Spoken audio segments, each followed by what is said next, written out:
Today, my guests are Thupten Jinpa and Bob Thurman. Jinpa and Bob were born several tens of thousands of kilometers apart and yet have so many points in common.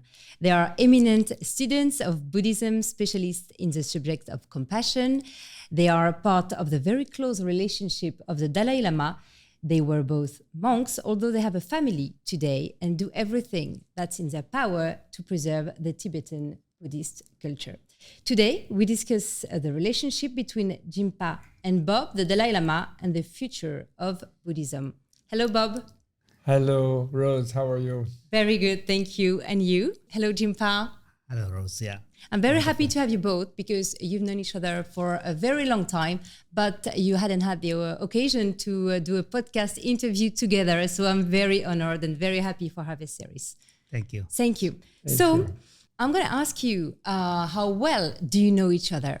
Well, how well do we know ourselves? That also could be a question. And one thing that I can say that I know about Shambhala is that in Tibetan culture, you have to understand that as many hours as you have spent in the presence of the Dalai Lama, it's considered that you get rid of like lifetimes of bad karma, and it's a tremendous fortune. And Shambhala is way ahead of me because although I've known the Dalai Lama longer, since before when he was only a little child, Shambhala, since I'm older, but he has spent so much time with His Holiness the Dalai Lama. I think like years of, if you added up all the hours. And so he's very, very lucky in that sense. He's sort of a clean slate, like he went and he jumped in the Ganges or he jumped in Lake Manasarova or something. He's purified of all his past sins. And I'm still very weighed down by them, So that's an amazing thing, And we also share that we're both ex-monks. Yes. And I think His Holiness was a little bit distressed in both cases about that. Because he's very serious about people maintaining their celibacy and the monastic thing. But he forgave us both, I think, by now, right? He did. Thank you. But we went through a process. The same process. Well, I've known of Bob for a long time. The first time I saw him was in 1971. I was 12 or 13. It really struck me because I was one of the very few young Tibetan monks who had some facility with English. And I saw this tall American guy speaking fluent Tibetan and quite loud, so in Dharamsala. It really struck me. And then immediately, he seemed to be already quite famous because he had been a monk. People seem to already know him. But I've got to know Bob more closely since I became His Holiness's translator. And of course, one of the things that, all the Tibetans of my generation, particularly the monastic community, the reason why we know Bob is because Bob translated one of the most influential philosophical texts in Tibetan language by Tsongkhapa, Tangale Shenyingpo. And you published it in the early 80s, actually, late 70s. So yes. I think, so there is a huge admiration for Bob for that, and also kind of a sense of awe, because this text is considered to be so difficult, and here is someone who has translated it into another language. So, and of course, Bob has been a close disciple of His Holiness, one of the most vocal. You even wrote a book, Why the Dalai Lama Matters. So Bob and I are both kind of colleagues in being close disciples of our same guru, His Holiness. And like Bob, I also dedicate a large part of my life as a service to, His Holiness. So I think there is a lot of shared affinity and sense of closeness. And I got to know Bob much more closely after I became and Dalai Lama's translator, and also an academic. And what do you, if you want to share with me, what do you usually talk about when you see each other? What's your favorite topic of conversation? Well, it's mostly about texts. Yes. Because Bob has, although I've been in academia, but I never chose the path of a full academic professorship. But Bob has been a professor in Buddhist studies and Tibetan studies for a long time. So Bob has a very long line of students who are now, in their 40s and early 50s, and they are also doing a lot of work. So, just discussions about who's doing what texts and what has come out. And so that's an important part of the conversation. And also, like myself, Bob has also been very interested in Buddhism and science dialogue. And, one of the things that interest, us is the history of science and religion dialogue, and how for Christianity particularly, it has been quite damaging. Science has a negative impact. But on the other hand, what does that mean for the Buddhist tradition? Because science tends to be quite hegemonic. When it gets into a conversation, science is very powerful. It's imperialistic. It tends to kind of impose its worldview. But on the Buddhist side, what would that mean? So that's interesting conversations we have. Yeah. What did you spend together that would be very memorable? We both serve His Holiness, the Dalai Lama, in our different ways. We are both concerned with the future of the Buddhism and of course our families and of Tibet, and so we share all those things. And actually, that book that Jimbala mentioned, the Drangele Sheningbo of Tsongkhapa, which was sometimes called the Iron Bow of Lama Tsongkhapa. And, in other words, something no one can draw the bow. And it's not my fault that I translated that. I was ordered to by my Mongolian teacher, who was a specialist in that book, actually, from someone called Geshe Jinpa, actually, in Gomang, who was considered a great scholar of that, although a very humble kind of person. So anyway, I'm very interested in that, because he was on a certain track.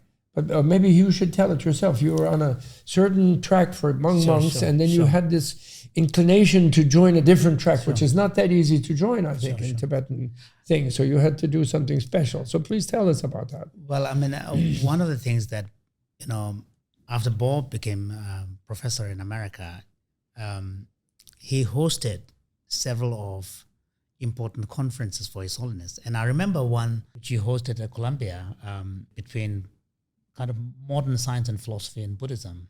And Robert Nozick was there. He's a very, very influential Anglo-American philosopher. So Bob has really, been very interested in this high-level intellectual kind of engagement between contemporary Western thought, science and philosophy on the one side, and Buddhism on the other. And you actually, I read before, when I was first serving His Holiness as his interpreter, I had a big learning curve because my English up until then was not formal English. I left school after grade 4, so I had no command of English. But then in Dharamsala, when I was a monk, it so happened that this was at the peak of hippie movement, and there were quite a lot of hippies in Dharamsala. So I took the opportunity to improve my English and learn. Then the monastery moved down to South India, where I had no access. So I then kept it up by reading and listening to BBC. So when I first began translating for His Holiness, my English wasn't that fluent. It was kind of okay, but it was very good. Archaic, because it was kind of, bookish English. So I started reading a lot. And one of the things that I read about was the conference you set up in Amherst. Yes, in His Holiness. That was the first mind science conference. Yeah, this was quite a while ago. I was in South India, so I read. Yes. Yeah. So I read a bit of Bob's work as part of my preparation and education. That was 1984. Inspiration. 1984. Okay. Yeah. So I've always been very, inspired and impressed by Bob's ability to bring the science and Buddhism and Western contemporary thought together and offering platforms to His Holiness. So talking about my my own background, I chose to become a monk at the age of 10 actually, and I had just finished grade 4. And the reason why I wanted to become monk was I was so inspired by the 2 monastic teachers at my school. They were so kind, so compassionate. Among all the teachers, they had the best stories to tell too. So I just wanted to be like them. So one winter when I went on a winter vacation, I told my father, I don't want to go back. I want to become a monk. So I ended up joining the monastery that my father was a monk already, because after my mother passed away, he had chosen to become a monk. And so I was at that monastery because I did not know there were different types of monastery. So this monastery turned out to be a very ritual-based monastery, a lot of chanting, a lot of memorization, a lot of rituals. So it's a bit like kind of parish church where your role is to serve the needs of the ordinary families by doing rituals, healing, and so on. But I was intellectually restless, so eventually I needed to move out of that monastery to do a formal study. Yeah. So that's what Bob is talking about. He had to run away. So you escaped a monastery. Eventually I did. Because the thing is, it was very difficult. When the monastery particularly moved down to South India, I was the only young monk who spoke English at that monastery, which meant that many of the administrative chores, like doing the shopping and keeping the books and doing correspondence for the monastery, landed on me. And then my father was there. My father, bless his heart, I mean, he was not the bravest person, and his kind of aspirations for my life was very limited. He just wanted me to be successful in that small community. And this monastery is also the native monastery of my birthplace. So there's a family connection as well. But I was not happy in that monastery because there was no intellectual challenge. Having to do all this administrative responsibility also made it kind of guilty for me to leave, because I was doing something there. And if I leave, who's going to do it? And on top of that, my father was putting a lot of pressure on me to be successful in that monastery. All of this combined sort of delayed my leaving that monastery. In the end, I did leave when I was 19. And then joined finally. And when I left, I had to escape. I just couldn't, get a permission. Okay. And so I just ran. Wow. Ran away, yeah. And he joined the curriculum of sort of the Harvard or Princeton or something of the monasteries, Ganden Monastery. Yeah, then I went to an academic monastery, which is where I got very difficult curriculum. So you're both brilliant and quite determined, because the two of you know what you want and are brave enough to make decisions, and you want to take control. Would you say that's something you have in common, to take the control of your own life, which is not always easy, and you both made it. Yeah, looking back, it's also a little scary, because there are moments in your life when you don't make that, if you hadn't made that step, taken that step, your life would be completely different. Yeah. So looking back, it's inspiring, but also it's a little scary, just because so much hinges on those circumstantial decisions that you make. Yeah. But I'm happy that when I chose to become a monk, I became a monk, and when I chose to leave, I also left the monastery. What would you say is each other's contribution to Buddhism? So Jinpa, what is Bob's contribution to Buddhism? You've already mentioned the translation, the amazing translation. Is there some... Well, Bob has initiated a major literary project at Columbia, which is the translation of the major Indian Buddhist classics into contemporary language like English. So I think that and also Bob's contribution is also the number of students he has produced, all of who are now producing students. Yeah. So that's a major contribution. And also establishment of Tibet House in New York as a primary kind of, Tibetan cultural center in North America. It's been, it's actually, if you get a chance to go and visit. Jinpa has joined the board of directors. I've recently We're joined. So pleased and proud to have No, Bob's contribution is a lot, yeah. Well, His Holiness asked me to do that, to sort of, because His Holiness is very interesting. Both of us are in a complex position, because His Holiness does not want to convert the world to Tibetan Buddhism. You have to understand. He is very clear about that. He has a theory about the world religions that people should keep their grandmother's religion, sort of in principle. And then on the other hand, he likes Jew booze and Chris booze and Hin booze, which means people who have sort of ritually or socially, culturally, they stay with the family tradition to feel connected to the family. But then they learn from Buddhism, from the Buddhist sciences, from meditational sciences. They learn things and they enrich their tradition, but they keep it within the framework of the belief system of their sort of culture.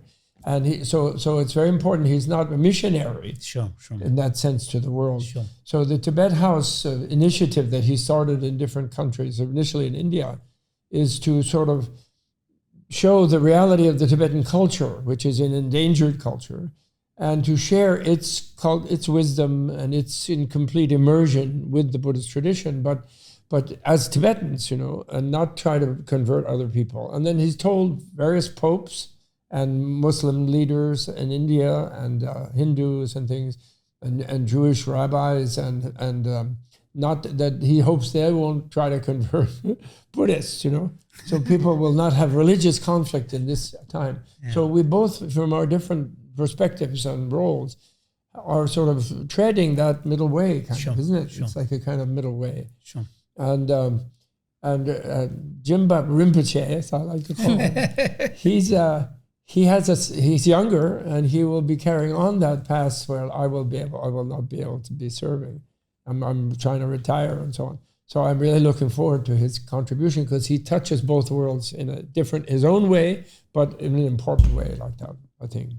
Is it what is needed, because you're both making Tibetan Buddhism shine around the world? Is it what is needed for the future of Buddhism to preserve the culture? I think the future of Buddhism will really depend largely on what happens to the traditionally Buddhist countries like Thailand, Sri Lanka, Burma, Tibet, and Korea, Vietnam. And there, I think there is something that the Buddhist countries can learn from the vision that His Holiness has, which is to really kind of incorporate the basic insights from science into the Buddhist tradition so that we don't get stuck in the past. Because, and we know, for example, even from a kind of a biological world, the species that can't adapt to changes eventually die. And that applies also to cultures and civilizations that fail to adapt to changing environment and changing times will not survive.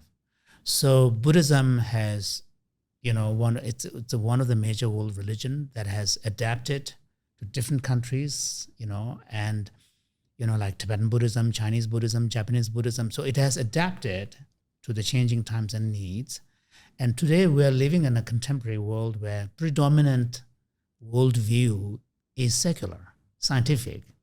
When people think about the evolution of the cosmos, they will look for science, but not in the religious texts, unless you are, kind of a very devout follower of a particular religion. Similarly, when people look at, great forces in society, they will look at social sciences. So, but at the same time, for Buddhism to survive as a major force, it needs to do two things. One is, in the traditional Buddhist societies, the traditions themselves need to find a way to adapt to modernity. Any religion that fails to adapt to modernity is not going to survive very long. Secondly, Buddhist traditions, like His Holiness advises, need to look into their own resources and offer to the world practices, ideas, insights. That's what Tibet House is doing. That's what Mind and Life is doing. And that's what Compassion Institute is doing. That's what His Holiness shares when he travels across the world, where he's digging deep into the resources of Buddhist tradition, but offering it in this shared space, not to convert people, but bringing yet another piece of knowledge, yet another piece of techniques, and with the idea that all of these are shared resources of humanity. So I think that if Buddhism is able to do these two things, I think it will have a long future because, as I, said earlier, unlike many other religions, Buddhism has much less metaphysical aspects that obstructs it to adapt to modernity. For example, there is no concept of God in creator, so Buddhism does not need to push that side. There is the basic explanation in Buddhism is very similar to science, which is the law of causality. Many of the explanations of human experience and all of these are very naturalistic.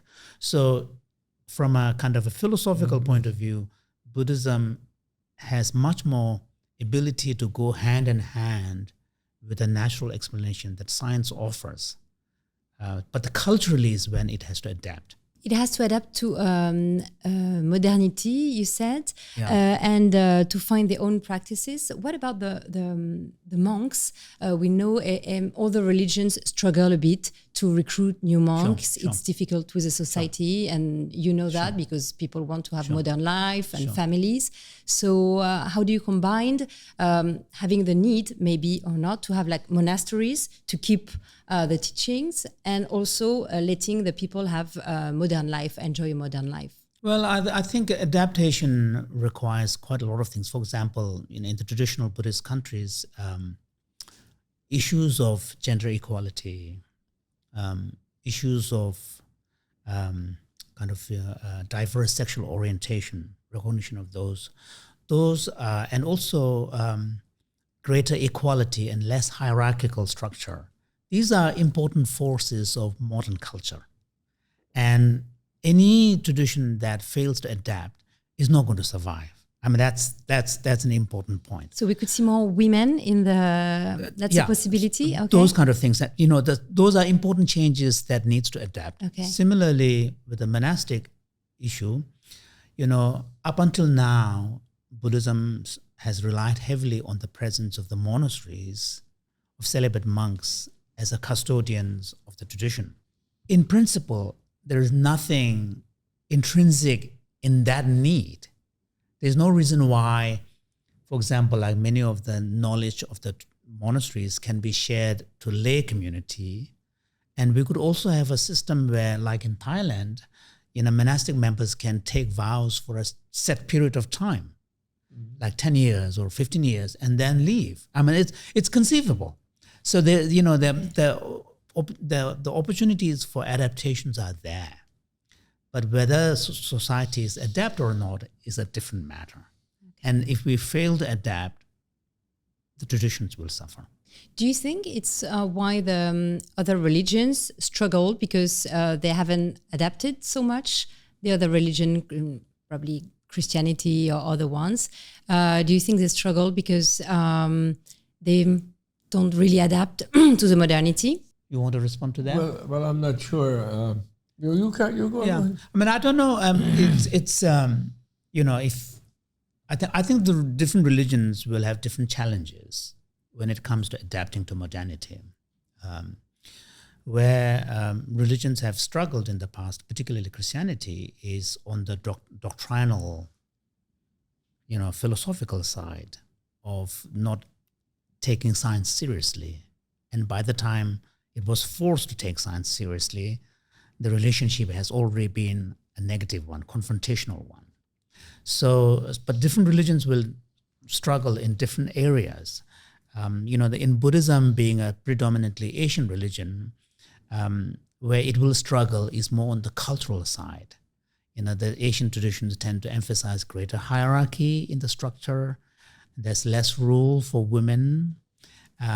Gender or sexual orientation is another area where Asian traditions will suffer, struggle.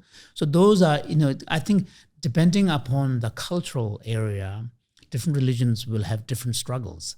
But the main point is that, you don't want to give in completely because if you look at history, for major institutions to survive, at the core of it, there needs to be a conservatism. Okay. Because you can't move wherever the wind is blowing. Yeah. Okay. At the core, there has to be a conservative spirit. And then adaptations need to happen on the edges. And by the time it reaches the center, it would have already turned into mainstream. And that's how adaptation to nature occur. And we can look at nature as a good example. I have a little bit sociological view about the role of monasticism in Buddhism. Maybe a little different, but I as another ex-monk, I went through a process where initially I learned so much from my wife and my child, because I do have the unfortune of being born as a male.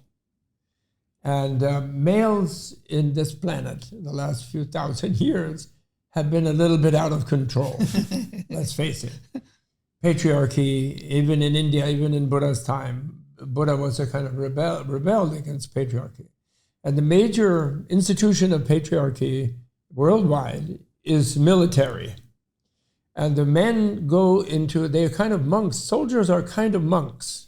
They shave their heads, they change their name, they have a uniform, they're ready to die, they put their life on the line. And of course, then naturally they don't have a vow of celibacy, so then they loot and pillage and rape and do things in wars. But so people think of them just as lay people, but in a way it's a monastic thing to be in the military. So I consider that Buddha's invention of monasticism, which he did, celibate monks, is an institutional antidote to the militarism of patriarchy. And he was reluctant to have too many women, not because women are not as capable or even more capable of becoming enlightened, but because he knew that patriarchs wouldn't tolerate releasing their servants, their daughters, who they would marry off to whoever they wanted, their caretakers, their nurses, their childbearers, to release them to be free lifelong, and to become fully educated, which the Buddhist monks are very much into education and so on. And so he was hesitant, and actually he foresaw that when he did open the door to his ex-wife and his foster mother, who were leading the charge, it was like a stampede of the women wanting to get away from the patriarchal Indian family system, where they were really subordinate, as still are actually, and worldwide. And so I think the Tibetan extraordinary element in its culture and the miracle that His Holiness did, in spite of you and me, is he, in a destitute refugee population, he somehow encouraged, like Jinpa initially wanted to be a monk. He didn't want to go out and get a driver and become a taxi driver and make money and be like have a Tibetan economy in exile there. He wanted to be a monk.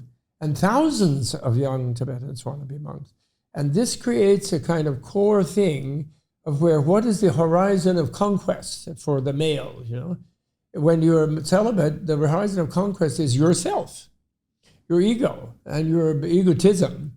And your ideal is to become a gentle person. So it's more sort of, They actually are quite fierce intellectually, Tibetan monks. They debate because they're very scientific and rationalist in practice. But so that's the thing. So in the modern period, I think, therefore Tibet is unique, its culture, in the Buddhist world, except maybe for Mongolia, which it influenced in a similar way, in that it more or less, over about 5 centuries, demilitarized what had been a conquest-oriented culture, where they conquered people around them. They were very fierce warriors, actually, the Tibetans, until they got into Buddhism. And then it took time for them to sort of, where the profession of being a soldier was no longer a way of climbing socially and advancing, but the profession of being a monastic was a way of advancing. So now we're at a strange moment in history where the ladies are speaking up. Some places. Yeah. And both Jinpa and I have partners who have taught us a thing or two, I would assume. At least in our case, I know it. I believe in Rinpoche's case, in Jinpa's case as well. And therefore, the role of the monastic will change in that it will be a little less essential, and maybe what you're looking for. So I was very interested to learn what you're saying. Maybe the Tibetan thing would be where it's not such a disgrace to quit being a monk. Like in Thailand or something, where you can develop monastic skills like monks will learn to sew, they'll have to wash their own dishes. They'll take care of themselves in a different way. So when they become husbands and parents, they'll be sharing more in these things in the household. And it could, maybe that happens in Thailand. I hope so. And certainly it will happen in any sort of Buddhist-touched America. It has happened. That in people I know, sort of Dharma people. So I think that Buddhism is in a position to be of service to the other religious traditions. And then there are some religious traditions that don't have a monastic thing. And then they can be sort of victimized, I think, by the militarism of the patriarchal societies in those religions. So they don't necessarily, Christianity and Buddhism are particularly strong in the monastic side. And I think that could be important in the future. And I think, in a way, Buddhism is a kind of store of knowledge and social things, and especially mental phenomena. There will be a value to secular people, all kinds of people. And in that way, it will get along with all kinds of other traditions and ideologies. And hopefully support all of them.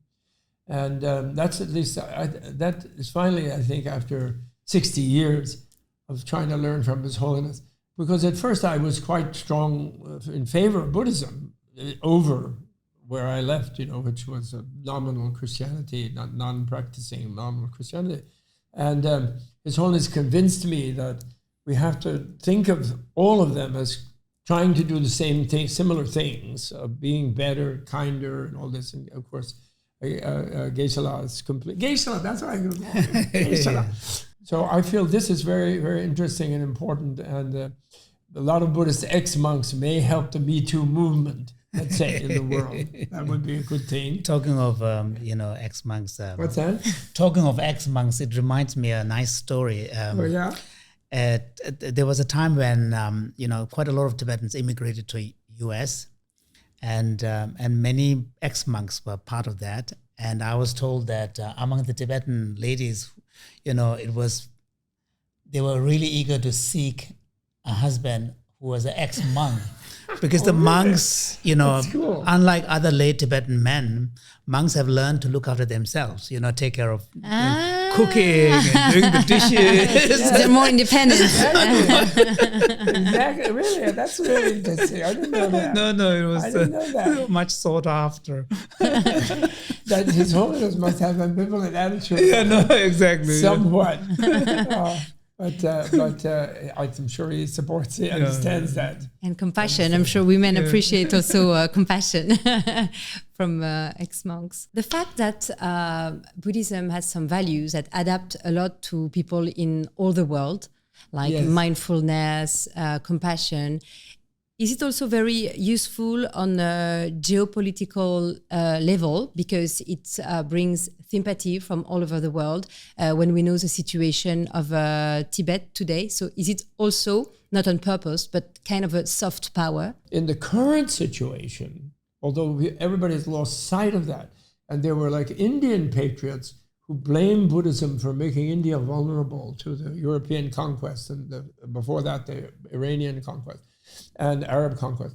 And they sort of blamed the Buddhism for that, because an upstanding nation should have a big army. But actually, in the current situation, we can now see that big armies are actually a hazard in this world. And yet we're educated to think that you don't have an army, you're not a country. And yet we see that people who have armies, they tend to misuse them, don't they? And so where is the Me Too movement, if it's going to be global, going to go? Where is the planet going to go if we could dissolve in the nuclear war or whatever it may be? Demilitarization has to become a social skill for people, and to review history even, and not necessarily see Julius Caesar conquering Gaul as the great thing, but rather Asterix and Obelix resisting Julius Caesar as the greater thing. Mm-hmm. The natural gentleness, His Holiness, the religion of kindness. That's what everybody needs, isn't it? But not in the form of Buddhism, but in the form of social changes within their own society. So not just the religions, in other words, but the societies have to change if we're going to survive on this planet. I'm afraid. I think. Don't you think? What do you think? Oh, definitely, yeah. Am I being too apocalyptic? No, definitely. I mean, on the geopolitical side, I mean, already one of the key ideas in Buddhism is the importance of interconnectedness and interdependence. This is something that is now being appreciated, and primarily because of the climate issue, environment, because environment science requires that we understand complex causation. And up until recently, complex causation was not that understood. And I would argue that this is one area where Buddhism has made a big contribution of, bringing this concept of interdependence. Then there's another thing is that, Buddhism, is very powerful in drawing out the limitations of a material conception of happiness. The consumption-based. This Buddhism kind of emphasizes the quality of life rather than the standard of life. So those kind of, because this modesty in consumption need not necessarily mean less joy. So it's a recasting of what it means to live a happy life. So all of these are areas where Buddhism can really make a big difference. And also on the geopolitical side, now in many parts of the world, particularly in the West, people are worried about what does the rising China mean. And China has historically been a Buddhist country.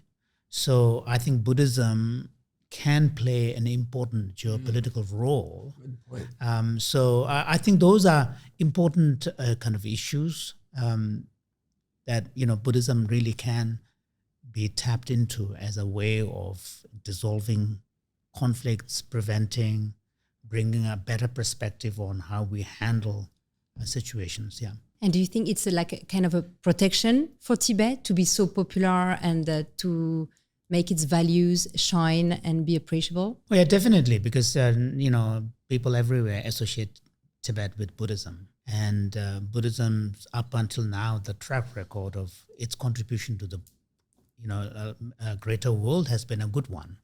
So I think, and also, one advantage Tibet has is that Buddhism is not alien to China.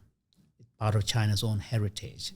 And as the longer China, as long as China values that part of their own cultural history, there's going to be a kind of at least a possibility of having some empathy for the situation of the Tibetan people. So I think, it can, for the Tibetans, it's a plus. Wonderful. Were you with me and His Holiness, when we went to C.T. Shen's thing, when they consecrated the Vairochana statue around 1989, around that time? I think you were there. Upstate. Upstate. Yes. Yeah, you were there. I was there, yeah. So it just made me think of that. He was there as translator. Were you still a monk then? I think I was a monk, you were still a monk then.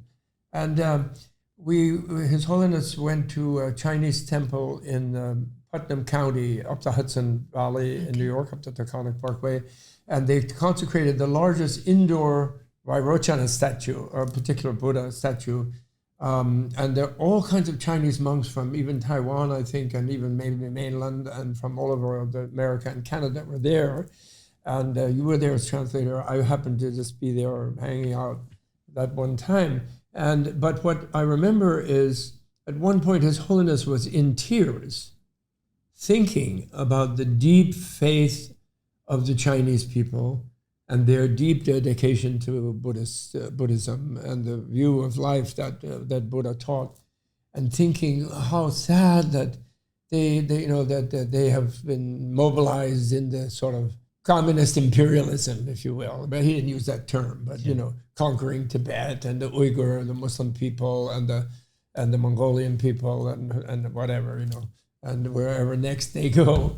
And he was he was crying almost. I don't know if you remember that. He was in tears, being moved from his heart about the deep faith of the Chinese people, and how I know he totally hoped all the time, not only just to go back and console the Tibetan people in Tibet, but if there should ever be a policy change in the Imperium, the Politburo Imperium in China, but also to bring back the spirituality of the Chinese people, which is huge.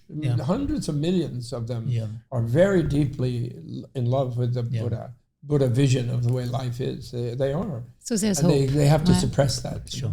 How do you see the Tibetan Buddhism in like 30 years when the Dalai Lama won't be there? I'm in 30 years. I'll be a young monk, probably in some ritual monastery.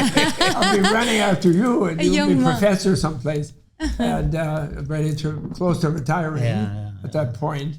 You know, I always try to get Geshe-la to apply to my chair. I have a chair that I created at Columbia. Yes. That's named after Tsongkhapa, the Jade Tsongkhapa chair, which has the mission, which His Holiness gave to it, of trying to supervise getting all these wonderful books from India that were translated and only preserved in Tibetan translation, available again to the modern world. The library of the cream of the library of Nalanda University, that was the great university in India.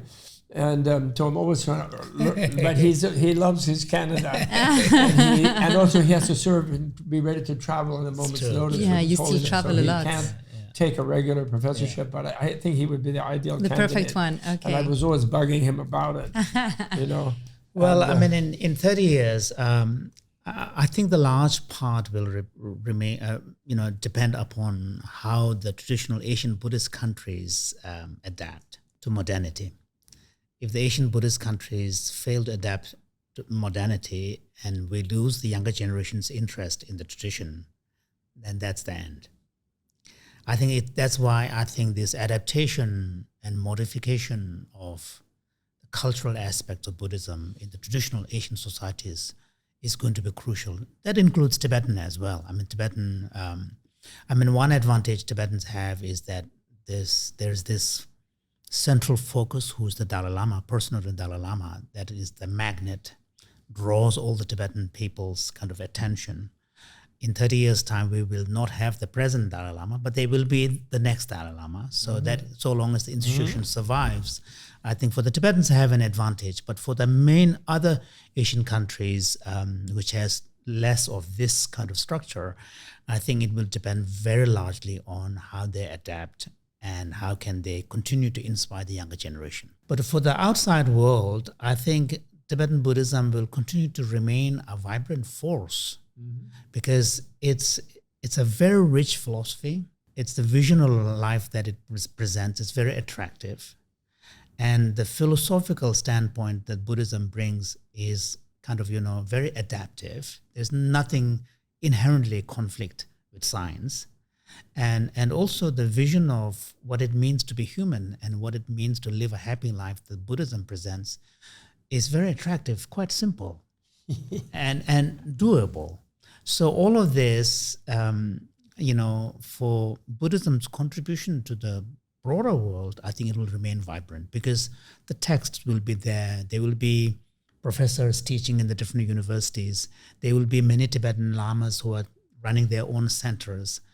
But what I worry about is the survival of Buddhism in the traditional Buddhist countries. Let me be a little more than, Geshe-la is being humbled in one way, but let me make a prediction. I believe that Tibet will be honored itself by 30 years from now.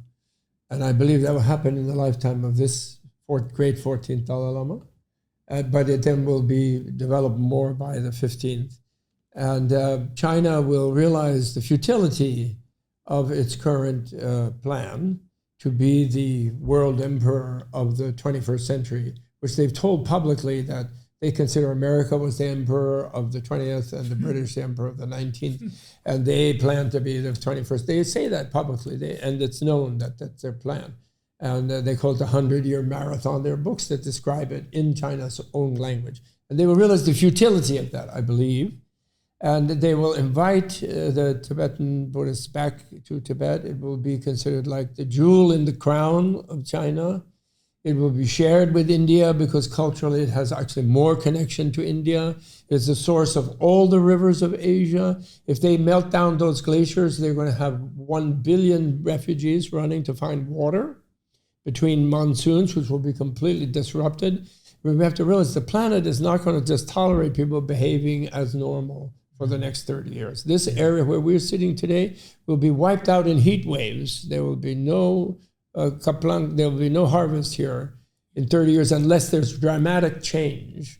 And so one of the dramatic changes will be the return in Tibet and the enshrinement there. And I predict a World Peace University of the UN in Lhasa or somewhere, or Tibetan monastery. And that Tibet will be able to serve more widely all around as being also itself. And the key point will be that what His Holiness the Dalai Lama has conducted for 60 years or 70 years is a liberation movement without violence, relatively speaking. There was a little guerrilla struggle at the beginning, resistance, but he never called the country to rise. But I'm not against Ukraine, by the way, don't get me wrong. They have the right and the ability to do it, but Tibet did not. And he called that. So it's very important for the demilitarization of the planet, which we need all those resources to go into climate remediation. All the trillions of dollars that are wasted in military now need to go into that in an urgent way. And His Holiness will have succeeded in liberating a country without violence. And it will be liberated. It may be part of a federation, United States of East Asia, whatever it may be, or maybe it'll just join the French. It'll be with Macron, who knows, les États-Unis de l'Asie orientale. And that's where it will then be able to be like a lighthouse beacon again for the world, I think. I really do predict that. But it's humble of a Tibetan personally to not aspire to that. It's a dream for any Tibetan, of course. And I predict it will happen, actually. I really do. Because look at the failure of these idiot dictators, what they're doing today. I mean, they're just destroying themselves. If Russia used to be a big empire, now it's just going to go completely fragmented. It's going to be finished by that behavior. Nobody wants it, in the world. And this will continue. If China tries that, they'll have the same fate. They try to move into the carcass of Russia, which is what they will do if it goes on like this, and if they go on like that. But that will fail. It's impossible in this century to dominate people in that way because people are too educated. There's too much. AI won't allow it. Sure. Let's hope. So I would make that prediction anyway. Amen. Oh, good. To conclude, briefly, if there is one thing that could be done and would make the world a better place, what would it be for each of you? Well, okay, one little thing. One of my dreams has been, I would like to make a Matrix-level special effects movie of the life of the Buddha, but with Matrix-level special effects, the way the Tibetans tell the Buddha's life, Shakyamuni Buddha's life. It's been a goal of mine for many years. And not just, some guy wandering around in his sandals and then attaining enlightenment, and that's the end. Rather, because that's not the end, he attains enlightenment only at 35 years of age. Then he's there for 35, 40 more years, trying to change the way the world is, which is a bigger thing. And there's a lot of sort of miraculous elements in it and a lot of fun things, humorous things. And I would really love to make such a film, actually, really. I really love it. And maybe I will or not. So that's one little thing. It's just a movie. Yeah. People will see it. Easy and simple. You're right. So, might have a big budget. For me, I think one thing, one simple thing that people can do, I think being very conscious in the way we consume in everyday life. I think this is something that everybody can, because it depends on your level of consumption, where you are, your ability to afford things and stuff. But even in the poorer places, if you are conscious of the way in which you are consuming, not only does it have an immediate effect on the environmental impact, but the beautiful thing about it is that you will be doing it because of your sense of responsibility to the greater humanity and the world. That's what makes that conscious choice in the consumption very beautiful. It's not just so that the world is a better place. Why do you want the world to be a better place? Because it's a better place for all. So it brings in this sense of humanity along with it. And this is something that we can, and whatever it means, there's no one solution, but each of us have to make that choice in our day-to-day life. Yeah. Beautiful. Thank you, Bob and Jinpa. It was really a pleasure to have you. I hope you enjoyed being in an interview together for the first time after all these years of knowing each other. Yeah. I really did. Thank you. Thank you, It was great. Geshe-la, I can say Geshe-la. And now let's enjoy harvest in Kaplan Kaya. Thank you so much. And thank you for having us. Thank you. Thank Thank you, you. Rose. Yeah. Merci. Merci. Merci.